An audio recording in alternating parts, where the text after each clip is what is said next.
Oh boy, here I go doing that YouTube stuff again. What's up guys? Before we get started, thank you so much for the support on the last video. It was absolutely unprecedented. Over 300 views was something that I never would have imagined, so thank you very much for the support. Let's run it back. Shout out to Jesse on YouTube and Ryan on Twitter for the suggestions on this video. You guys wanted to see me cover Construct King of the Hill. Guess what? You guys got your wish. We're going to be covering it in this video. Keep the comments coming and let me know what game type you guys want to see next. Obviously I want to try and cover as many game types as possible, but if there's one in particular that you're struggling with, or even a particular aspect of Halo in general, please let me know and I'll see what I can do. Today we're talking about Construct King of the Hill, a lot of people's least favorite game type in Halo 3 MLG, but my personal favorite. I actually enjoyed this game type the most back when I used to compete, and this was probably my strongest game type back when I used to compete. Once you've played this game with an entire team all calling out and all controlling spawns the right way, it's one of the most enjoyable experiences you'll play in a Halo game. And the reason for that is it's very easy to see the results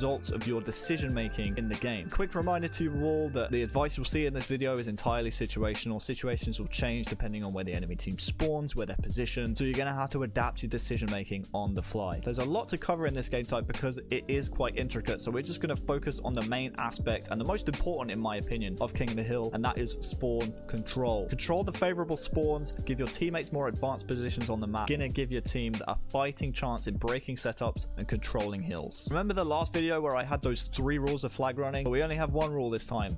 Use your brain. Have your brain switched on at all times. You gotta be thinking of yourself as a constant spawn beacon moving around the map. If you're not in danger and your entire team has just died, it means your teammates are going to spawn on you, bro. If you're in the most irrelevant position on the map, your entire team is going to be on the most irrelevant position on the map. So very important to be very conscious about where you are spawning your teammates at all times. So let's hop into our good old friend Microsoft Paint and see what we can deduce from this game type. Feels so retro, we almost need like MS Clippy or something, just giving me tooltips. Anyway, speaking of tooltips, here you can see the map overview of Construct. Now this is honestly very confusing, so don't worry, we'll do a lot of examples in the game so you guys know what I'm talking about here.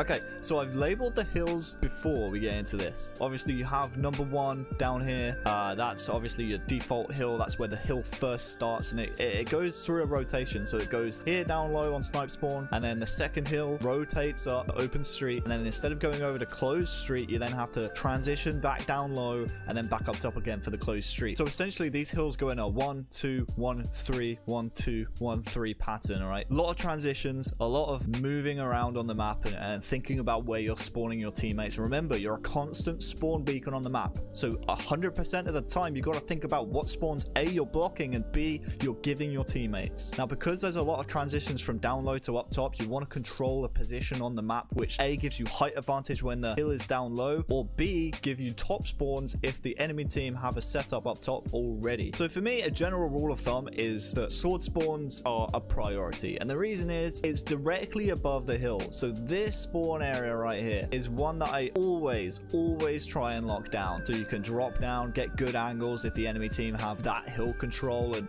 if your enemy team has the hill, you can drop down on them. But not only that, it gives you very easy access not only to rockets should they come up, but also ways to get around to hills 2 and 3. This actually almost looks like a stickman right here. I'm just gonna give him some legs. Picasso. But seriously though, sword spawn, in my opinion, one of the most vital spawn zones on Construct. It gives you so much maneuverability. You can drop down on the hill, you can rotate round to streets, you can easily get sightlines on wherever the enemy team is. If they spawn basement and you have hill control, you can rotate to one of the lifts to make sure they don't get top control, and you can keep them down low. You can push to R1 and get good angles on the hill. It's a pretty good spawn zone, and honestly it's one that you should think about locking down. If you don't know what spawns to get, try and lock down the sword spawns. So a secondary spawn zone, I think, while we're focusing on the low hill, you want to try and maintain height advantage and maybe look at like a closed street spawn. Yeah, it's a little bit further away from the hill than other spawns, say on closed floor or in basement, but you still have that height control, you still have easy rotations into R1, you can still fight for those sword spawns and drop down and still maintain height advantage on the hill. It's a very useful spawn considering that they don't find out your spawn very quickly. If they find out your spawn in closed gold or closed street, they're going to collapse on you. Any team worth their salt is going to pin you there at gold, and if you get pinned at gold, well, guess what? You're so far away from that hill. You're all the way back here, buddy, and that low hill is you're gonna get no angles. So bad spawns for the low hill. We're talking about hill number 1 still here. Some of you guys may disagree with me on this, but you want to try and avoid pushing open floor and closed floor, specifically closed floor. Now the reason I'm going with these spawns as bad spawn zones for the hill is that yes, you have a very quick rotation. You can attack the hill very quickly if the enemy team has control of the hill. But if the enemy team has that sword spawn and the sword control that we spoke about, they can rotate to R1 and pepper you with bullets from above. It's not the worst thing in the world if you get that open floor spawn, because obviously you can drop down into river, you can rotate into basement and maybe stay alive, or maybe even flank the hill from river. But you gotta remember, if the enemy team has that height control, height advantage in Halo 3 is absolutely everything. You're gonna get peppered with bullets and you're gonna have no chance. Obviously you guys probably assumed this already, but spawn for down low is in the basement. Now I actually think the closed floor spawn's probably worse than basement for a couple of factors. One, if you spawn basement, you still have the opportunity to go a lot of different routes. You can go up the closed skinny to back gold and still get some height control. Yes, it's going to take you a little bit of time, but like we said before, height control is absolutely everything. You can also rotate here around the river and maybe flank the hill as we spoke about before, or you can push up the pink lifts and get height control that way. If you spawn basement, I would absolutely vote against going up gold unless you know the hill is moving soon. If you're the first to spawn basement, you lift up gold, guess where you're going to spawn your teammates? Mid gold, out in the open. If they have R2 control, if they have closed street, if they have top control, they're going to pepper your team with bullets. They're going to have very little places to rotate. They're going to have to rotate out in the open or go up open ramp. It's tricky, bro. It's a really tricky spawn to give your teammates. So let's talk about spawns for the top 2 hills, the open street and the closed street spawns. Obviously, we spoke about before. Sword spawn. That's a terrible circle, bro. What is wrong with me? Nailed it. Sword spawn is gonna be your best friend. As we've said before, quick rotations into lobby or even down into R1 to get eyes on the hill no matter what side it's on. You're always gonna have a good spawn if you're spawning your teammates in sword. All right, there's no two ways about it. I know we spoke about gold as maybe being a bit of a taboo spot here and there on Construct King of the Hill, but I actually really like it for the top hills. It's one of the spawn areas that I used for both the top hills back when I was competing, and it really set my team apart from other teams at the time by utilizing those spawn zones. A very, very big spawn zones at top gold, and if the hills are closed street, quick rotation. If the hills are open street, boom, quick rotation. Boom, quick rotation. I know there's only a couple of places to come from if it's open street and only one avenue to attack from if the hill's on closed street, but if you split your pushes and organize your resources very well, and as long as the other team doesn't find out you're there, it's a great spawn to get. So let's talk about bad spawn zones for the top hills, and there's only one really that you're kind of going to be screwed if you get. If you spawn basement, you then have to make some decisions with your team whether or not you're going to try and go for a risky pink push, go for a risky gold push, or take time going up the ramps, going all the way up the slow way, or even going up the slow way behind gold. Either way, if you don't lift up when these hills are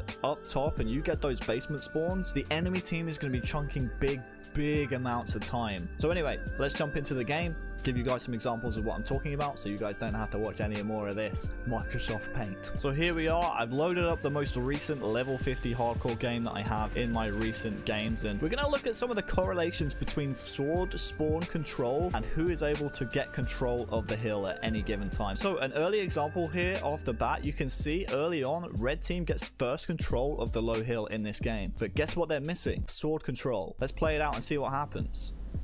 A blue player controlling spawns, so 2 players are in sword, 2 of them drop, instant sword control gained by the blue team, and it's followed shortly afterwards with hill control. It's not long afterwards, however, red team actually gets some sword control of their own and are able to get some hill time as well. And it just goes to show, as long as you're preventing the enemy team getting that sword spawn and forcing them to spawn elsewhere, you can chunk some big amounts of time out of this low hill. So now let's take a top gold example of how to break the top hills. As of right now, you can see blue team have control of the hill. A couple of players from red have just spawned top gold, and we'll see what happens.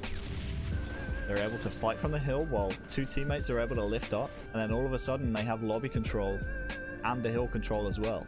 So here we have an example of gold spawns in effect on the top hills at the highest level. Now, yes, I know it's Jimbo's team. EU Halo lol. But these guys are still probably better than you and are probably playing Construct King of the Hill better than you are too. So pay attention. Massive shout out to my boy Jim for letting me use this video as a good example of gold spawn control and how you guys can use this to your effect and your advantage in matchmaking as well. Make sure you check out Jim's channel. Make sure you drop him a sub. I'll put the link to this video in particular. It's a good scrim in the description if you want to watch this entire game to give you guys a better idea of how Construct King of the Hill works.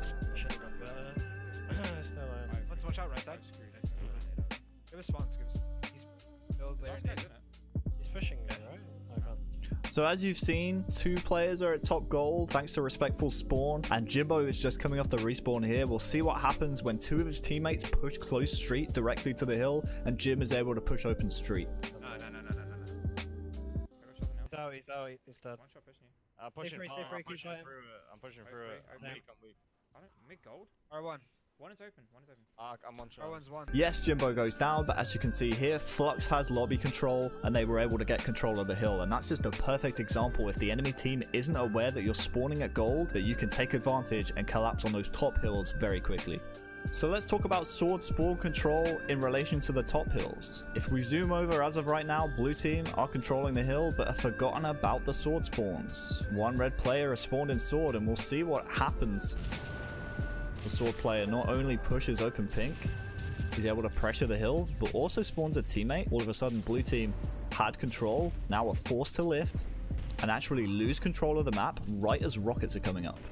So there we have it. That's about all I have for Construct King of the Hill. I would have loved to have jumped into some pro scrim gameplays to give you guys examples at the highest level of how pros control spawns, but unfortunately MCC's file shares don't allow full theater files to be shared. So unfortunately for now, you guys got to put up with my trash gameplay. Thank you to Jim for letting me use his latest YouTube video as an example. The link will be in the description. Jump over to his video, show him some love, drop him a sub as well. He's going to be uploading pretty frequently. If there's anything else you guys want to see covered in these videos, please drop a comment below how I can improve them, any game types you want to see covered, or any general aspects of Halo that you feel like you need to improve on. Let me know. I'm your guy. Thanks so much for watching. Drop a like if you liked it, drop a sub if you want to see more, and I'll see you next time.